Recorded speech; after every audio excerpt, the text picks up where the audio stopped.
स्वागत है आप सभी का एक बार फिर से परम गुरु में।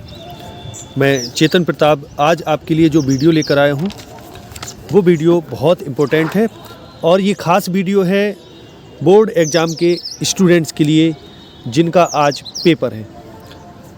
और पेपर में जाने से पहले यदि आपने इस वीडियो को अच्छे से समझ लिया, देख लिया, तो समझिए आपकी मेहनत सफल हो जाएगी।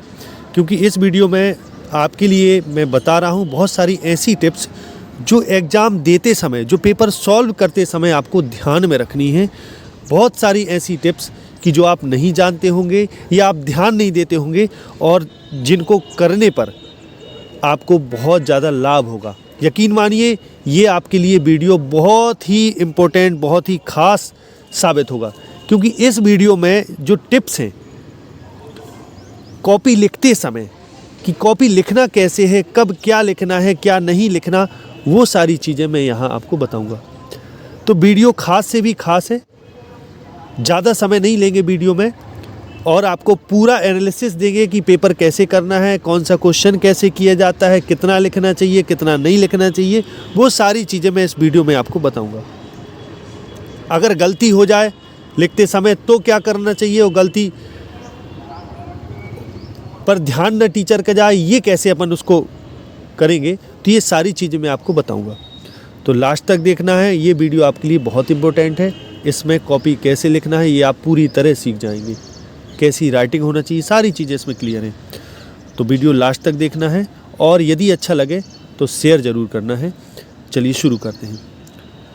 अब मैं आपको बता दूँ कि जैसे मान लो आप खंड का सॉल्व करने जा रहे हैं, तो सबसे पहले आपके पास पेन की बात करते हैं। तो पेन वे होना चाहिए जो पहले से चले हुए हों, नए पेन ना हो। क्योंकि चले हुए पेन ज़्यादा अच्छे से चलते हैं तो उसमें प्रॉब्लम नहीं होती, वो पेन होना चाहिए। और साथ ही साथ अगर स्केच रखें तो और अच्छा है। तो स्केच से क्या होगा कि आप थोड़ा अच्छा लिखेंगे। और यदि स्केच, कई बार ये होता है कि स्केच पीछे उछल आता है ना, तो उसके लिए हल्के हाथों स्केच का प्रयोग करें और पटरी भी रखें साथ में। तो हेडिंग डालें, जैसे खंड का सॉल्व करें, खंड का, फिर एक लाइन छोड़ें, फिर पहला क्वेश्चन सॉल्व करें तो प्रश्नोत्तर संख्या 1 डालें। अब उसका का सॉल्व कर रहे हैं और का यदि ऑप्शनल है और पहला का पहला सही है, तो जैसा कि उसमें दिया, अगर उसमें ए लिखा है तो ए लिखें, जो भी उसमें लिखा है वैसा लिखें। अगर ऑप्शन पहला सही है और पहले में रोमन अंक में पहला अक्षर लिखा है, रोमन में 1 लिखा है, जैसे ये लिखा आई डॉट में, ठीक, तो ऐसे ही उसको ज्यों का त्यों लिखें। फिर अगला क्वेश्चन सॉल्व करें विकल्प ई, तो उसमें एक लाइन छोड़ दें, चाहे तो 2 लाइन भी छोड़ सकते, लेकिन लाइन ज़रूर छोड़ना है, ठीक। इस तरीके जैसे गा नंबर दिया है 14। अब जैसे दूसरा इसमें दिया है ललित निबंध, किसी क्वेश्चन, हालांकि मैंने इसमें क्वेश्चन नहीं लिए, केवल ये बता रहा हूँ मैं आपको कि कॉपी लिखना कैसे है। तो ये बहुविकल्पी है, तो हो सकता है ऑप्शन में खा नंबर में सीधा ललित निबंध लिखा होगा, ये नहीं लिखा होगा कि ये ऑप्शन कैसा है, ये ए है, बी है, ऐसा ना लिखा होगा। जिसमें ललित निबंध होगा वही डायरेक्ट सही होगा, तो उसको उसने लिखने वाले ने सीधा डायरेक्ट कर दिया। तो ये बहुत, समझिए, बहुत कायदे से ये कॉपी लिखी है, इसलिए मैंने इस कॉपी को लिया है विशेषकर, ठीक। इसके बाद अगला ऑप्शन, जैसे अशोक का फूल सही है तो उसका कौन सा नंबर है, चौथा है, तो वो वही सेम डालना है। अब आगे बढ़ते हैं, तो इस तरीके से ये हो जाएगा। अब प्रश्नोत्तर संख्या सेकंड भी उसी भांति है जो पहले है।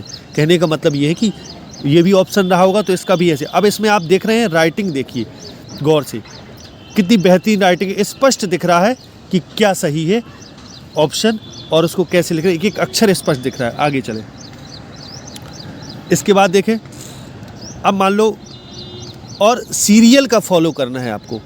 अगर इन केस आपका कोई क्वेश्चन शुरुआत से ही, वैसे तो शुरू करेंगे, और अगर शुरुआत से शुरू करते हैं, कोई बीच का क्वेश्चन नहीं बनता है और आप चाहते हैं कि उसको बाद में करना है, तो उसके लिए अनुमानित जगह छोड़ लें, उसको बाद में कर लें, कोई टेंशन नहीं। लेकिन अनुमानित जगह छोड़ लें, उसको बाद में के लिए ना करें, बल्कि अनुमानित जगह छोड़ दें, फिर कर लें, अगला कर लें, ठीक। लेकिन उसके लिए जगह छोड़ दें, फिर बाद में जब टाइम मिले तो उसको कर लें, ठीक। जैसे अगला है, अब आपको गद्य से आया, ठीक, या पद्य से आया, चौथा क्वेश्चन इसने सीधा किया है, लेकिन ठीक है, जैसे पद्य का दिया है तो आपको करना क्या है, पहले संकेत डाला है, जैसे कि ऊपर संकेत डाला है, फिर लाइन छोड़ना है, फिर का नंबर का उत्तर दे रहे तो जैसे आप बता रहे हैं इधर पद्यांश का, क्या बता रहे हैं आप? पद्यांश में बता रहे हैं इधर प्रसंग बता रहे हैं, ठीक, सॉरी संदर्भ दे रहे हैं। जब आप संदर्भ दे रहे हैं तो स्पष्ट लिखिए कायदे से, प्रस्तुत पद्यांश में पाठ का नाम ये है तथा कवि का नाम ये है। अब जैसा क्वेश्चन पूछा गया उसी से, अगर उसने पूछा है कि दिए गए पद्यांश में पाठ और कवि का नाम पूछा है तो उसको ऐसे लिखिए। अगर उसने ऐसे नहीं पूछा, उसने ये पूछा कि संदर्भ लिखिए, तब दूसरे अंदाज में लिखना पड़ेगा अपन को कि प्रस्तुत पद्यांश हमारी पाठ्यपुस्तक हिंदी के काव्यखंड के शीर्षक कैकेयी का अनुताप से लिया गया है, जो कि इनके महाकाव्य, अब जिससे भी साकेत से यदि है तो साकेत से लिखे, है ना, से उद्धृत है, जिसके रचयिता मैथिली शरण गुप्त है। ऐसा इस तरीके से आपको लिखना है। अब रेखांकित अंश की व्याख्या लिखी है, तो रेखांकित अंश की व्याख्या अब वो समझ जाएगा। अब इसने देखिए इधर गौर से दी, रेखांकित अंश की व्याख्या हेडिंग डाली है, फिर इसने उसी लाइन के नीचे से लिखा, वो भी किनारे से, और फिर लास्ट में जब इसने अगली लाइन लिखी है तो देखिए बिल्कुल स्पष्ट दिख रहा है सब कुछ कि कैसे लिखना है। तो इस तरीके से आगे बढ़ा है। अगला क्वेश्चन का आंसर इसने दिया है, फिर ऐसे ही ये क्वेश्चंस के आंसर दिए हैं, और एक क्वेश्चन ख़त्म होने पर लाइन ज़रूर छोड़ी। तो 1 या 2 लाइन आपको आवश्यक रूप से छोड़ना है। अब और आगे चलते हैं थोड़ा। अब 5वें क्वेश्चन का किया है इसने, तो अब इसने जीवनी दी है। तो वासुदेव शरण अग्रवाल स्पष्ट बीचों बीच डला है, दूर से दिख रहा है कि वासुदेव शरण अग्रवाल है। फिर जीवन परिचय हेडिंग डली है, वासुदेव शरण अग्रवाल का जन्म। अब इन्होंने ये जो जन्म, ये वासुदेव शरण और फिर अग्रवाल जो शब्द लिखा है, अगर इस अग्रवाल शब्द को आप यहाँ देख रहे हो तो इसमें आप गौर से देखो, इसने ये अग्रवाल शब्द यहाँ से नहीं लिखा, जीवन के नीचे नहीं लिखा। क्यों? अगर जीवन के नीचे लिख दे थोड़ा हेडिंग छिप जाती, तो हेडिंग को स्पष्ट बनाने के लिए इसने यहाँ से लिखा ये चीज़। तो ये बहुत अच्छा तरीका है, यही आपको फॉलो करना है। आगे देखें, अब देखें इसने स्पेशल फोकस कराया है। अगर आप चाहते हैं कि एग्जामिनर वही देखना चाहे जो वो देखना चाहता है, या एग्जामिनर वही देखे जो आप चाहते हैं कि एग्जामिनर की नज़र अगर उस पर पड़ जाए, उस शब्द पर या उस वाक्य पर जो आपकी लिखावट में बहुत इंपॉर्टेंट है, अगर उस पर नज़र पड़ जाएगी एग्जामिनर की तो आपको पूरे मार्क्स मिल जाएंगे। तो उसके लिए आप उस शब्द को काले अक्षर से ज़रूर लिखें, यानी काले पेन से हाईलाइट करके ज़रूर लिखें। जैसे इसने लिखा है 1904 ईस्वी को काले से लिखा और खेड़ा ग्राम को काले में लिखा, ठीक। तो जो जो इम्पोर्टेंट है वो चीज़ आपको काले से लिखना है। और अगर इन केस आप काले से लिखना भूल जाते हैं तो लास्ट में पेपर करने के बाद लास्ट में जब कॉपी चेक करें तो देखें कौन सी चीज़ ऐसी इम्पोर्टेंट है जो आपको काले से लिखनी चाहिए थी और नहीं लिख पाए, तो आप उसको काले से अंडरलाइन कर देंगे पूरा। आगे चलें। अब साहित्यिक परिचय जैसे दे रहा है, साहित्यिक परिचय देखो हेडिंग डाली, फिर थोड़ा छोड़ के लिखा है, ठीक। आगे देखें। अब इसके बाद देखिए इसने पैराग्राफ भी चेंज कितनी चतुराई से किया ताकि स्पष्ट दिखे। यहाँ लिखा कृतियाँ प्रस्तुत की, इधर देखें इसने लिखा कृतियाँ प्रस्तुत की, यहाँ के बाद इसने एक लाइन छोड़ के पैराग्राफ चेंज किया। और जब मृत्यु की डेट बताई तो उसको भी अंडरलाइन कर वो काले से लिख दिया। ये चीज़ नोटिसेबल होती है, टीचर इसी पर ध्यान देता है और आपको मार्क्स दे के चला जाता है। आगे देखिए। अब जैसे कृतियों में दिया है वासुदेव शरण अग्रवाल जी की कृतियाँ निम्नलिखित हैं, देखो लाइन छोड़ी कायदे से। फिर निबंध संग्रह कितना फैला के बेहतरीन, अब ज़्यादा गैप भी नहीं देना है। इसने जितना गैप दिया है दो शब्दों के बीच, वही आपको गैप यथावत रखना है, ठीक। शोध में फिर लाइन छोड़ दी अगली हेडिंग के लिए। फिर आगे इसने लिखा, आगे देखिए जरा। अब जयशंकर प्रसाद का जीवन परिचय है अगले क्वेश्चन में। क्वेश्चन नंबर सही डालना है, कायदे से डालना है। आगे देखिए जैसे जीवन परिचय में देखिए डेट को काले से लिख दिया, पिताजी का नाम काले से लिख दिया। तो ये नोटिसेबल चीज़ें होती हैं। अगर ऐसा आप करते हैं तो आपकी देखो, हमको एग्ज़ाम में टीचर के सामने वो प्रस्तुत करना है जो वो चाहता है देखना। आप जितना अधिक चीज़ों को प्रस्तुत करेंगे, सजा के कॉपी लिखेंगे, समझिए उतने ही ज़्यादा मार्क्स मिलेंगे। टीचर आपकी कॉपी चेक करते समय कंफ्यूज ना हो, जो सही आंसर हो उसको हाईलाइट ज़रूर करना है काले पेन से। अगर काले पेन से नहीं कर पाते, नीले से ही लिख देते हैं लिखते समय स्पीड में लिखने के कारण, तो लास्ट में ज़रूर जब पूरा लिख लें तो उसके बाद ज़रूर आपको उस लाइन को अंडरलाइन करना है, वो भी स्केल से करना है, फुटा रख के, पटरी रख के, बिना उसके नहीं, ऐसे ही लाइन नहीं खींच देनी, ध्यान रखना। आगे देखें। अब जैसे साहित्यिक परिचय में ये शंभुनाथ शब्द को इन्होंने विशेष रूप से बताया क्योंकि बड़े भाई ने उनका साथ दिया था, इसमें लिखा है, ठीक। तो उसको विशेष रूप से बताए। तो टीचर की उस पर, जैसे ये लिखा है कि इसने कुछ वर्ष इंक्लूड किया, 48 वर्ष 1937 ईस्वी इनकी मृत्यु हो गई, तो ये चीज़ आपको ऐसे हाईलाइट जरूर करना है। कृतियाँ देखिए कितने अच्छे सजा के लिखी हैं, ठीक ठीक, एक एक कायदे से स्पष्ट। और कृतियाँ हैं तो उनको सिंगल कोट में जरूर बंद कर दे, सिंगल इन्वर्टेड कॉमा में। आगे देखिए, अब कहानी का सारांश लिखा है, पंचलाइट कहानी का सारांश। अब पंचलाइट कहानी का सारांश लिखा है तो देखिए, फणीश्वर नाथ रेणु की ये रचना है, तो लिखा है फणीश्वर नाथ, पंचलाइट फणीश्वर नाथ रेणु जी द्वारा लिखित एक आंचलिक कहानी है।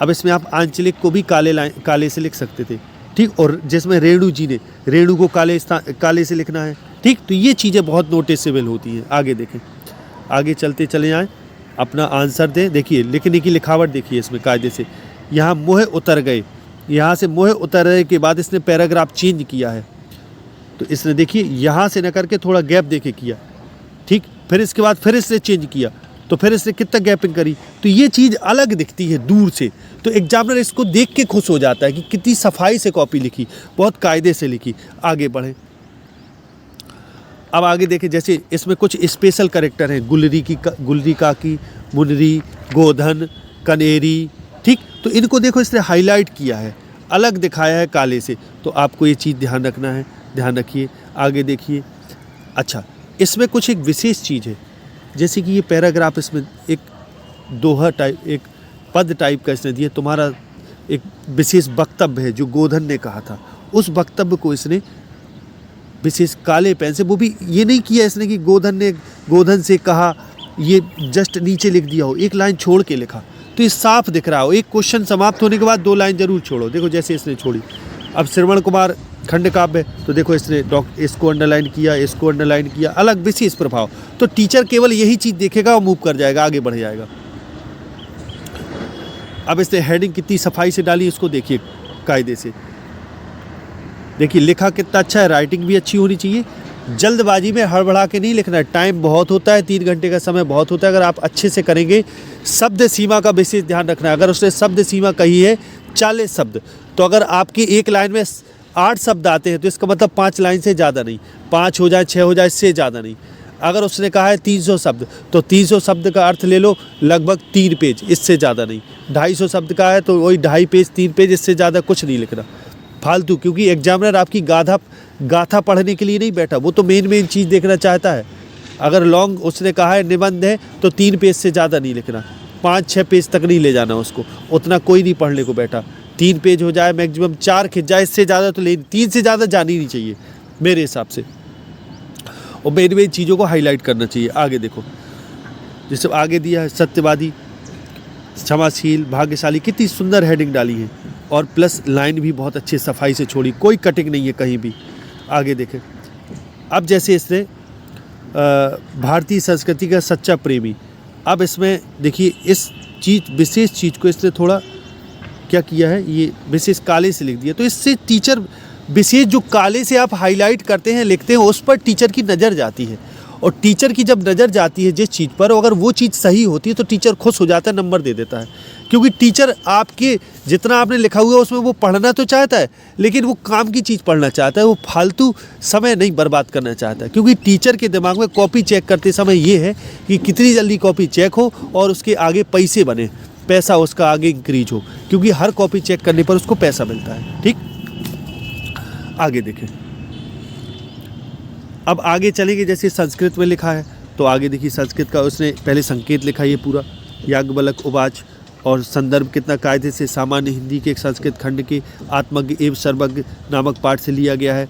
फिर व्याख्या, अब यहाँ व्याख्या न लिख के आपको इधर ध्यान देना है, व्याख्या नहीं लिखना है, क्योंकि ये व्याख्या नहीं होती है, अनुवाद होता है। तो इधर ये लिखने वाले ने थोड़ी सी गलती कर दी, इधर अनुवाद लिखना चाहिए उसको, क्योंकि ये व्याख्या नहीं होती है। आगे देखें, असंस्कृत काव्य खंड से क्वेश्चन। अब काव्य खंड में जैसे एक गद्य खंड होता है, एक काव्य खंड होता है, तो इसमें देखिए बिल्कुल हाईलाइट इसने किया है, शीर्षक सही लिखा है। आगे देखें, इसमें ही व्याख्या नहीं लिखेंगे, इसमें अनुवाद लिखेंगे।